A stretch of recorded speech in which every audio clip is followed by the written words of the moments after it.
mundo inteiro está tomado pela avalanche de notícias falsas que circulam na internet. Seja em forma de boatos com potencial de destruir reputações ou fatos alternativos, como quer Donald Trump, as mentiras proliferam na rede, em geral, veiculadas em sites que buscam ganhar dinheiro com a publicidade gerada pelo conteúdo falso. Como os desmentidos não alcançam a mesma repercussão, jornais e sites de notícias do mundo inteiro têm criado ou fortalecido os departamentos de checagem de informação. Para falar sobre objetivos e consequências da desinformação, nós convidamos Marcelo Alves dos Santos Júnior. Ele atua no Laboratório de Mídia, Democracia e Instituições Políticas, LAMID, e realiza pesquisas no campo de comunicação política, eleições, sistemas partidários, análises de redes sociais e mídias sociais. E Vinícius Padrão, pesquisador do Instituto de Tecnologia e Sociedade do Rio de Janeiro. É coautor do livro Marco Civil Comentado, com publicação prevista em 2017. O programa Pensares começa agora. O dicionário Oxford escolheu a pós-verdade como a palavra do ano de 2016. É que as notícias falsas foram responsabilizadas pelo resultado de dois eventos importantes da política internacional: as últimas eleições presidenciais dos Estados Unidos e o referendo que decidiu pela saída da Inglaterra da União Europeia, o Brexit. E aí eu pergunto a vocês, Marcelo e Vinícius, a pós-verdade é coisa recente, da época da internet e do advento das redes sociais, ou já existia antes? O conceito de pós-verdade ele foi cunhado em 2004 na literatura acadêmica a partir do livro A Era da Pós-Verdade, de Richard Keyes. Então, a gente pode compreender o conceito até 2004. Muito antes, a gente tem toda a máquina de propaganda nazista. Então, o Goebbels, o chefe da propaganda nazista, falava que uma mentira repetida 1000 vezes se torna verdade. E, para além disso, tem toda a ideia de fofocas, boatos, as pessoas contam coisas sem saber exatamente o que é verdade e o que não é verdade. Então, acho que a ideia de notícias falsas, de boatos, ela existe desde sempre, eu posso colocar assim. Então, é algo que é muito antigo. Por outro lado, a gente tem hoje plataformas na internet que potencializam isso. Então, hoje você tem uma diferença de tamanho, de escopo. Você pode criar um site, um website, uma página no Twitter, uma página no Facebook e divulgar aquilo para milhões de pessoas com um custo muito baixo, com uma velocidade de disseminação, de propagação muito rápida, e aquilo vai atingir pessoas para além de fronteiras geográficas. Se antes eu contaria uma notícia, um boato, para as pessoas que estão mais próximas, e isso demoraria um pouco mais para se replicar e ficaria num espaço muito pequeno, hoje eu posso criar uma página na internet e isso vai circular muito mais rapidamente. A propagação é que é a novidade, Exatamente. né? E Vinícius, o que você me diz disso? Exatamente como o Marcelo bem apontou, espalhar boatos, mentir, contar fatos imprecisos é algo que sempre existiu. Agora, com o advento da internet, com o intenso uso das redes sociais, a questão é: essas notícias falsas atingem o maior número de pessoas de forma mais rápida e até mesmo de forma mais precisa, porque nós temos toda aquela estrutura da rede que favorece essa comunicação. Pós-verdade apareceu assim numa publicação em 2004, não é? Num livro, numa publicação em 2004. Agora, eu fico pensando se antes disso, lá por 2003, 2002, 2003, foi muito veiculada a notícia de que o Iraque teria armas de destruição em massa. Não é uma notícia que nunca foi confirmada, um fato que nunca foi confirmado. Então, será que não acontece? A gente falou bastante da propagação da notícia falsa, né, no meio da internet, nas plataformas e redes sociais.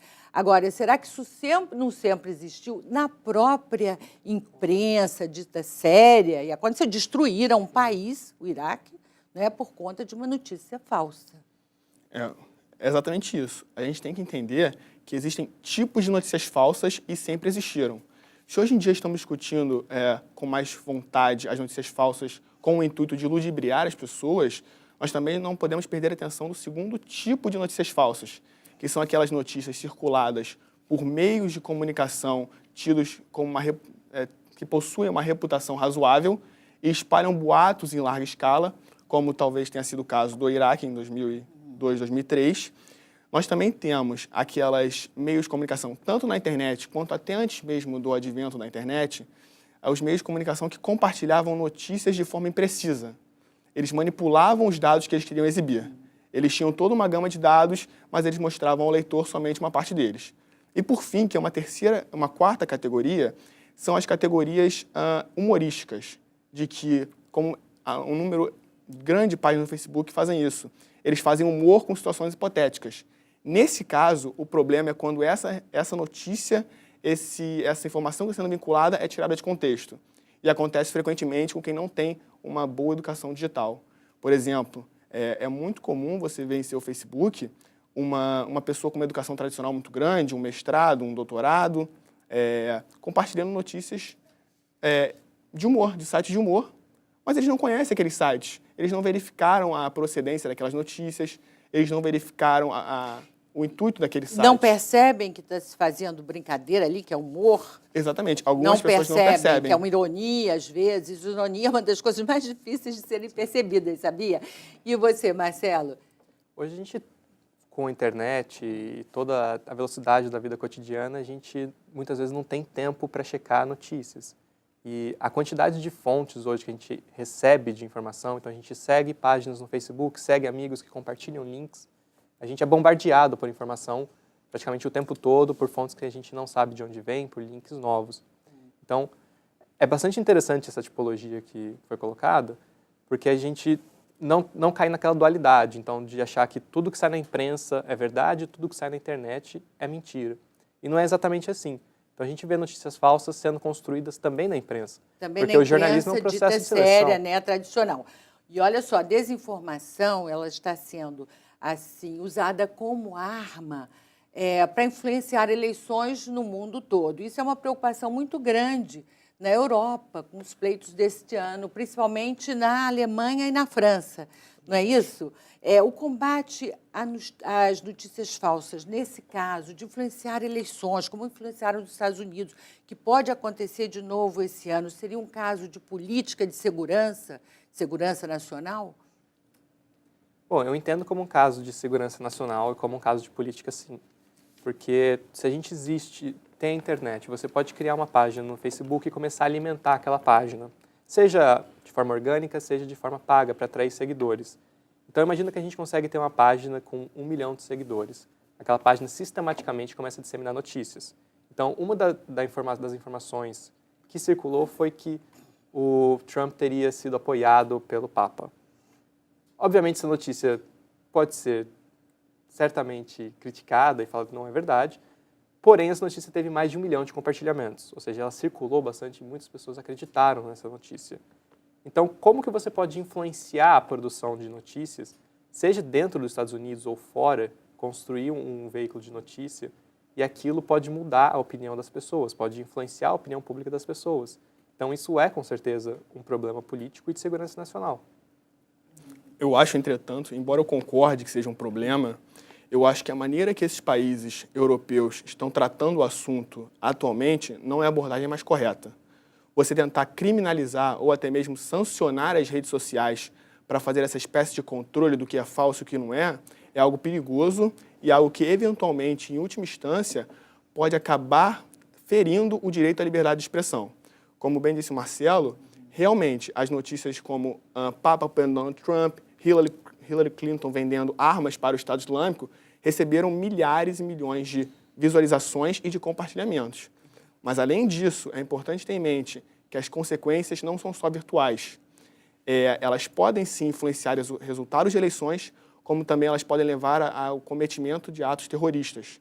Como, ano passado, em 2016, um norte-americano achou em um site de internet, achou um desses fóruns de internet, toda uma teoria que associava o Partido Democrata a essa pizzaria, sobre abuso infantil e tudo sobre o comando de Hillary Clinton. Aí faz um pacote, né? Exatamente. De tudo que é ruim. E o que ele fez? Esse norte-americano foi à pizzaria e abriu fogo contra as pessoas que estavam lá. Foi um ato terrorista motivado por notícias falsas Não, que ele leu na internet. Sem dúvida que é perigosíssimo, mas vocês acham que chegou ao ponto de influenciar as eleições nos Estados Unidos? Vocês acham que a Hillary Clinton perdeu por causa de toda essa polêmica, inclusive o Facebook está no centro, que dissemina, né, notícias, ou não evita a disseminação de notícias falsas? Com certeza eu acho que teve uma influência. Dizer se a eleição foi decidida ou não por causa de notícias falsas são outros 500. Mas, sem dúvida nenhuma, a proliferação de notícias falsas, inclusive nos últimos 3 meses de pleito, influenciou sim a opinião de alguns. Você acha o quê, Marcelo? Eu concordo com a opinião, eu acho que influenciou a opinião das pessoas. É óbvio que isso tem uma ressonância na opinião pública, mas é muito difícil de precisar até que ponto que isso foi uma causa da vitória ou da derrota de um candidato. A gente sabe que existem questões sociopolíticas, questões do cotidiano das pessoas que influenciam muito mais a eleição do que a questão de notícias falsas ou não. Então, medir os efeitos disso é um desafio muito grande que os pesquisadores estão se colocando agora nesse momento. Muito bem. Nós vamos fazer agora um breve intervalo e voltamos em seguida com a segunda e última parte do programa Pensares. Até já.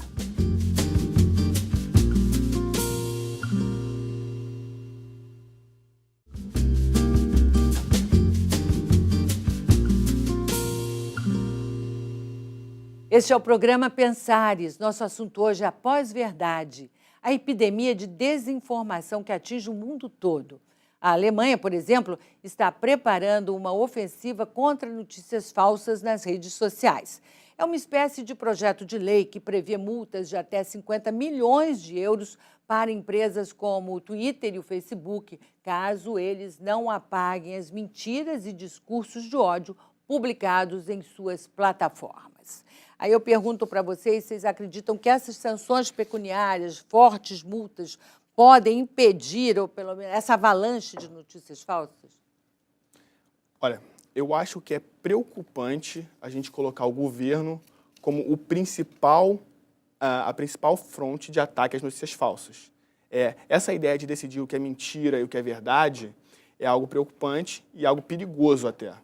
Em última instância, você estaria permitindo que o governo escolhesse aquilo que seria ou não seria informado para os seus cidadãos.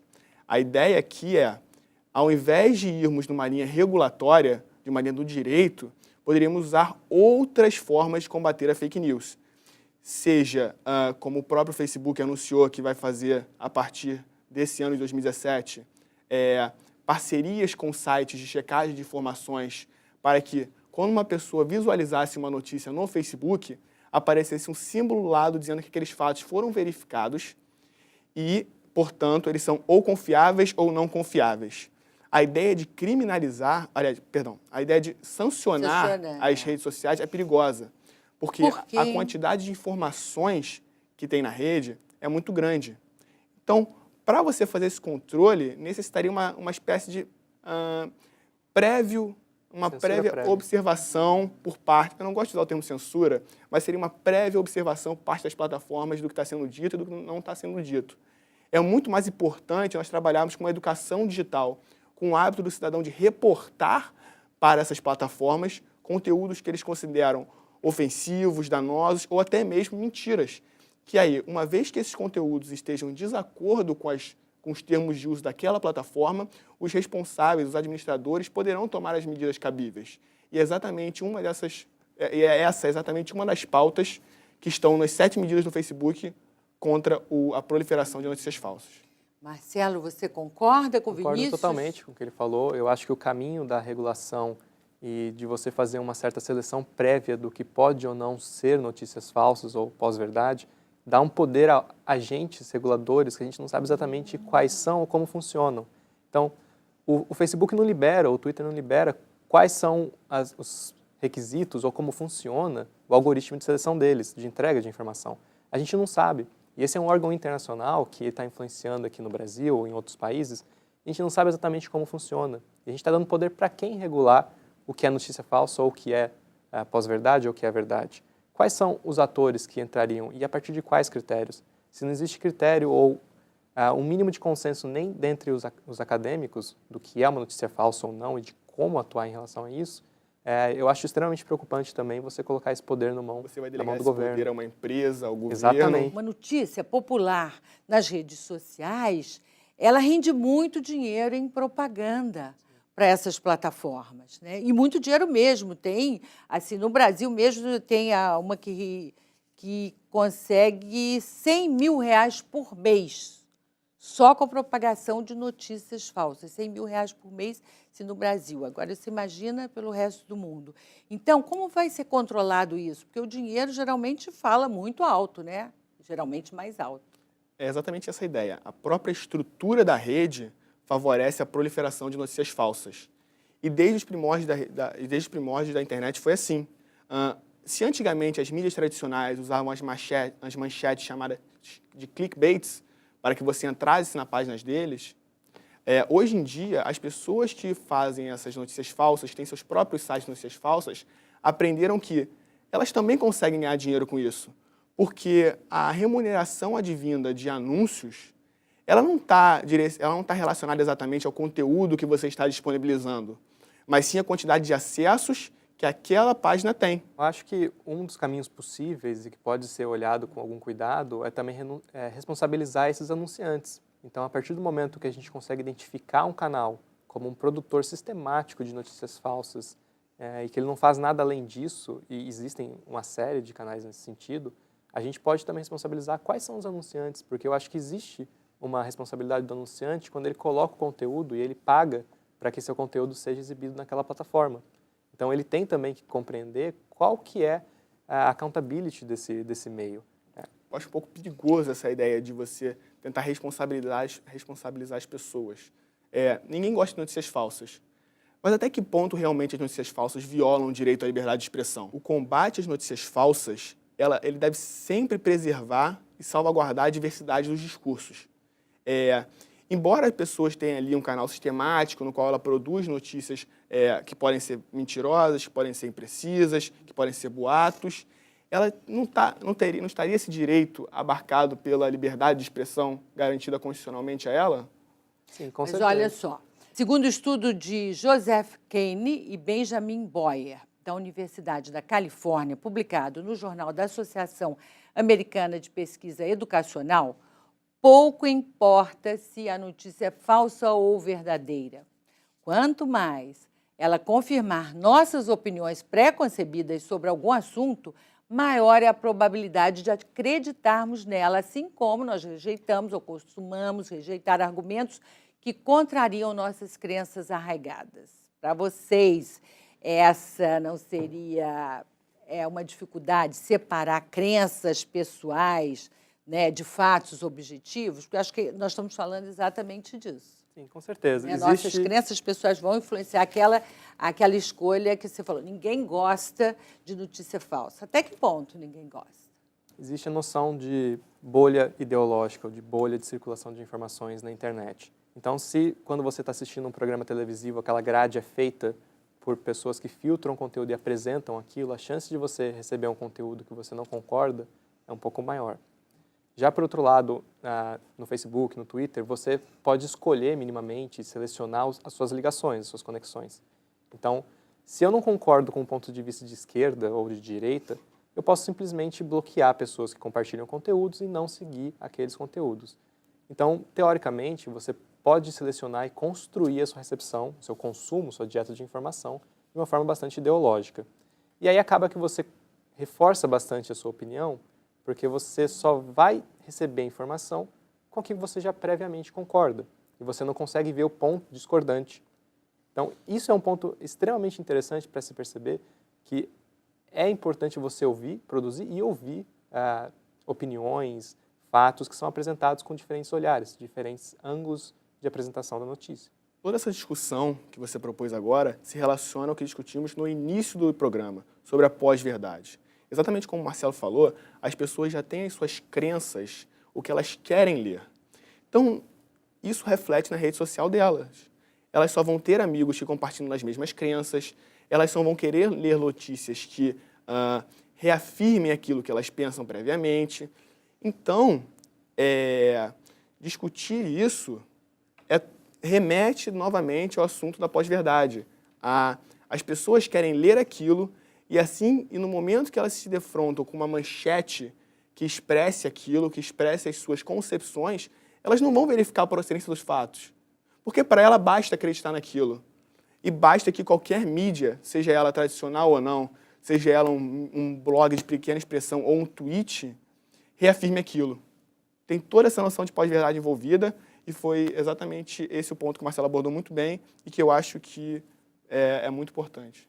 Agora, por conta dessa avalanche mesmo de notícias falsas que a gente tem falado, os jornais e órgãos de imprensa do mundo inteiro têm investido, né, se já tem, nos departamentos de checagem de notícia, quer dizer, ou criando, né, ou investindo mais nesses departamentos. Isso vai resolver o problema?